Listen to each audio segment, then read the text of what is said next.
breaking news now with me, Anjali Palod and Ankur Mishra. And the top news for the day is the Russian President Vladimir Putin planning a visit to India. Yes, he's expected to visit India very soon, and he says that the dates are almost finalized. The visit announcement was made after NSA Doval's meeting with Russian Security Council Secretary. The visit comes amid heightened tensions between New Delhi as well as Washington, and that is over trade relations, which has been continuing for a while. And Anjali, you know, this is a war of words, which is now come into action.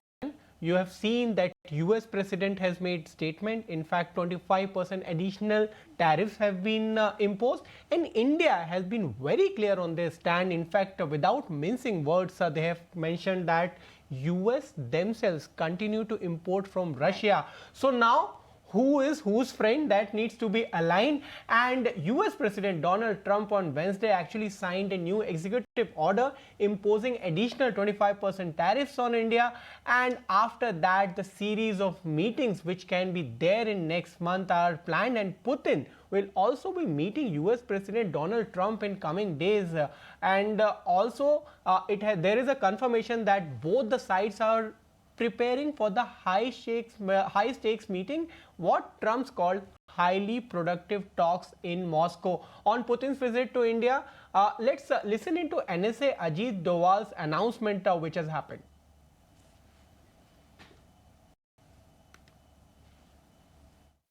You very rightly mentioned, Excellency, that we have got a very special relationship, a long relationship, and we highly value our strategic partnership.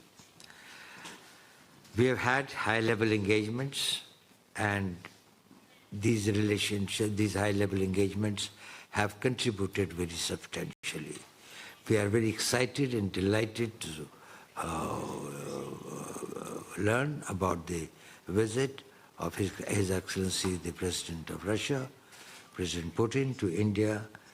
I think that the dates are almost finalized now. The more important thing is this, that is, these summit meetings have always been the watershed points. Right, so to decode Ajit Doval's announcement right now and all the different meetings that have been planned, we are joined on the show by Veena Sikhri, the Indian former High Commissioner India to Bangladesh.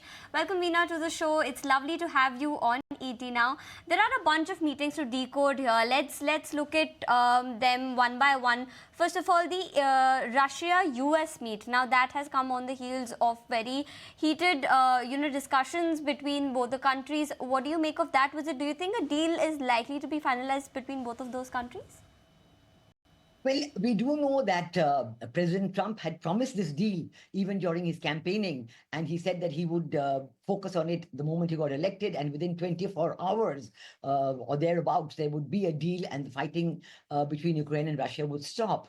Of course, this has not happened. It has been many months now, but we can see that earlier President Trump had given a 50-day, margin to President Trump, to President Putin to finalize things with Zelensky, but this has now come down to 10 days. Today was the last day of that period, 10-day period. And we know that Trump presidential envoy Steve Witkoff was in Moscow yesterday. They had a 3-hour meeting with President Putin. And as a result of this meeting, it seems that the movement towards a peace deal with Zelensky is on the cards, and finally a meeting between President Trump and President Putin is now being scheduled. The first meeting in President Trump's, talking about it since this barriers were being put up. President Zelensky of Ukraine is talking of a 3-day meeting, but so far from President Putin's side, we see that it's a bilateral meeting. Perhaps there will be a third person joining if the meeting goes well. So yes, it does look like that on this there could be some progress, since this meeting is unlikely to take place without some kind of a deal on the cards on the Ukraine-Russia conflict. So I think that on this matter, it seems to be moving ahead, but it's equally important that President Putin's visit to India is being finalized, and the dates for that are also almost final, as the NSA Doval has said. So this is also a very important move for President Putin to finalize his visit to India and continue the dialogue and the very special relationship, time-tested relationship between India and Russia. So both these are good news and good progress on the bilateral fronts. Hi Veena, Ankur this side. As you mentioned about the meeting between India and Russia, and if you see the statement also which has come in from Indian side, they have rebutted US's allegations point by point. In fact, they have also said that even US continues to purchase from Russia, forget about EU and UK. How do you think there will be significance of the meeting between India and Russia in the context of the tariffs which has been levied on India? Now this 25% penalty is also there. Do you think there is a scope of India making their stand clear that whether or not you impose any kind of tariffs, our relation with Russia continue? I think India has made it stand very clear on both points. Two very important points on India which has made it stand clear. First is the continuing relationship with Russia, because NSA Doval is right now in Moscow, and this is naturally a very high priority. The visit of President Putin is likely to be announced very soon. The second is on the question of tariffs, which President Trump has been imposing on India, first 25% and now additional 25%. Our Prime Minister has made a very strong statement just in the last 24 hours, saying that for him, the importance and the interests of India's farmers and fishermen and MSMEs, micro, small and medium entrepreneurs, are very important. They will remain important. He has also been reverting repeatedly to his Atmanirbharta campaign and the importance of Make in India and buying Swadeshi. So I think these are very important messages from Prime Minister Modi, because he is telling President Trump that he is not going to relent on the key issues that are said to be holding up the trade agreement, the bilateral trade agreement between India and the USA, which has been under negotiation for some time now. You know, even as early as July 6th and 8th, there was talk that there's going to be an agreement announced very soon. And we do know that a draft text was even shown to President Trump by his trade negotiators, but it was turned down by President Trump, and he wanted a bigger deal. I think the critical issues of dairy and agriculture and GMO products, these remain, and I think these will remain in India. As if you follow our Prime Minister's statement, I think these will remain.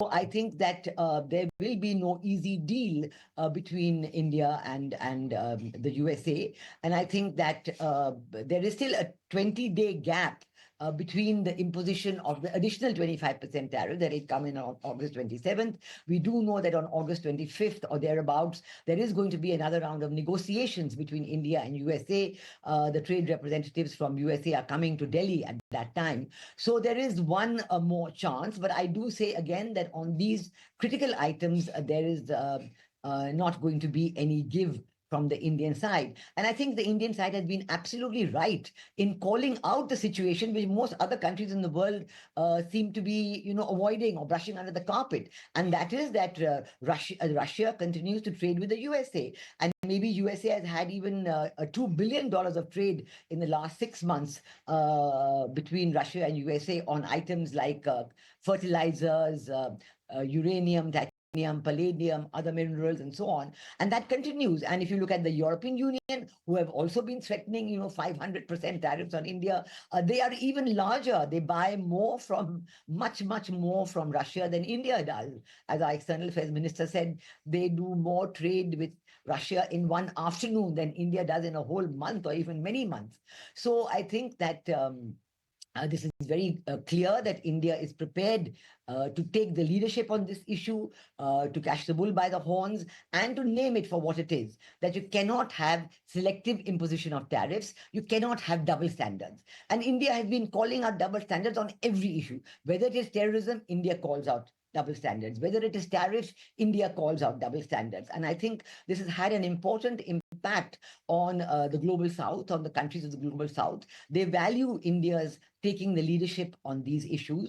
And as we can also see that, in India also, the government, the people are very appreciative of this. And you've seen even the stock market is shrugging off these kind of additional imposition of tariffs, which is a very good indication of India's overall strength and maturity. Veena, sorry to interrupt you, since you did mention about India-US negotiations that are slated for later this month, and these negotiations have been ongoing for multiple months now. And India, in its approach towards these negotiations, has been fairly diplomatic, measured in its responses that have been coming through the official channels, barring the last one, which was much more stern than what the Indian side has been conveying to the public. So, with these negotiations, do you think India is going to be much more stern going forward? Will that be the strategy? Well, I must say that according to the information coming out, as you say, through the media and other sources, India has given in a lot in these negotiations. It's not that India has been acting firm on everything, on the items that we just mentioned, which is the GMO and the dairy agriculture. On these, we have been very, very firm. But we do know on soybean oil, we have increased our imports of soybean oil from America substantially. This has been a very large increase these products like the shale oil and the other petroleum products. We have increased a very large amount of value from USA, purchase from USA. And of course, there's been a decline in some of the amounts that we are purchasing from Russia, but there's been a big increase in imports of these products from USA. And then, even on items like cotton, where earlier, we had a lot of objection to BT cotton and so on coming in from USA. But now I think even on BT cotton, we have increased the purchases from USA. So it's not that we have been reticent in the trade negotiations. We have been quite forthcoming, and we have shown our interest to conclude a deal in all seriousness.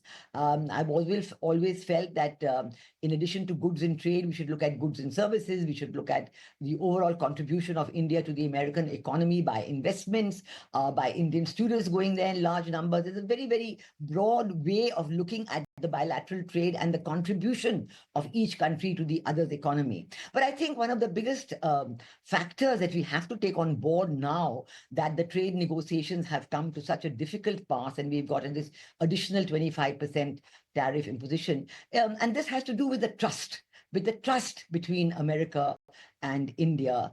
And going forward, we have to assess that this trust that was one of the hallmarks of the relationship and one of the big reasons why this relationship had grown by leaps and bounds, even in President Trump's first term as president, there was a remarkable increase and strengthening and steadying of the relationship between India and USA. But the last few months, we saw what happened during Operation Sindoor. We saw the new overtures by President Trump to Pakistan. All that has really dented the trust factor, and I think that this trust factor ultimately this is the hallmark. Point taken, Veena. You are making a valid point, but one important question which all the viewers are asking: 50% tariff is imposed. Do you think 1 month down the line it will be substantially lower? Well, as I said, the 25% of this is still not coming into force till the 27th of this month. So we have to wait till the actual trade negotiations take place. But also we do know that yes, there could be a change. President Trump himself keeps on talking about changes all the time. But we do know that the assessment of the impact of these tariffs on the Indian economy is estimated at not being very substantial at all. The impact on GDP is being described as 0.2% or 0.3%. Now that the additional 25% has come in, maybe it will be 0.5%. We do know that there are a lot of exemptions to these tariff impositions. We do know that pharma has been exempted, smartphones have been exempted. So the iPhones going from India to USA will be exempted, and there are a number of several other exemptions also online. So combined with the exemptions, combined with the overall fact of the the overall impact likely to be on Indian GDP, I do think that the Indian stock market shrugging it off is a very important signal in this regard. I do think we should continue to be calm, continue to be cautious and collected on this. We are continuing the negotiations, which is very important. There is no need to end the negotiations. We should continue that. But all the factors like the trust factor, all these come on board. And certainly will be looking at diversification. There is a lot of talk of maybe India gems and jewelry people setting up base in maybe Dubai or maybe Mexico to continue their exports of gems and jewelry to the USA. There are a lot of other adjustments that could take place. But I do think that diversification, and we do know, for example, that some of the defense deals have been put on hold, like the maritime aircraft and so on.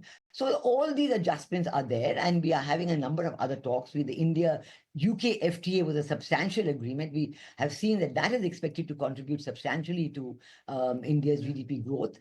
We do know that the India-EU FTA is supposed to be fairly close, but now I don't know what will happen to that after the threatening on the tariffs by the NATO countries.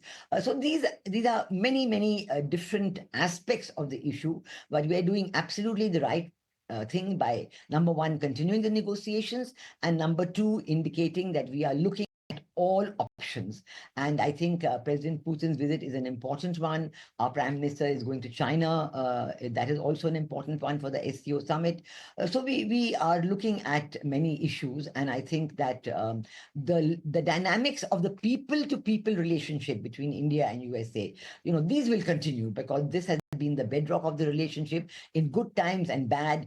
This has been always talked about as being the bedrock, and it's the direct relationship between entrepreneurs, between traders, Indian diaspora. All these have contributed strongly, and they will continue to contribute strongly. But these kind of shall I say, every 27 years, they say there's a huge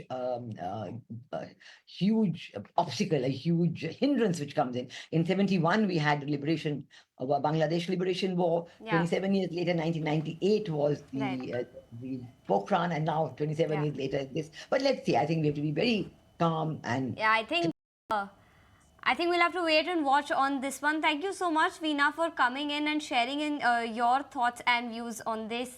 Thank you once again. Thank you.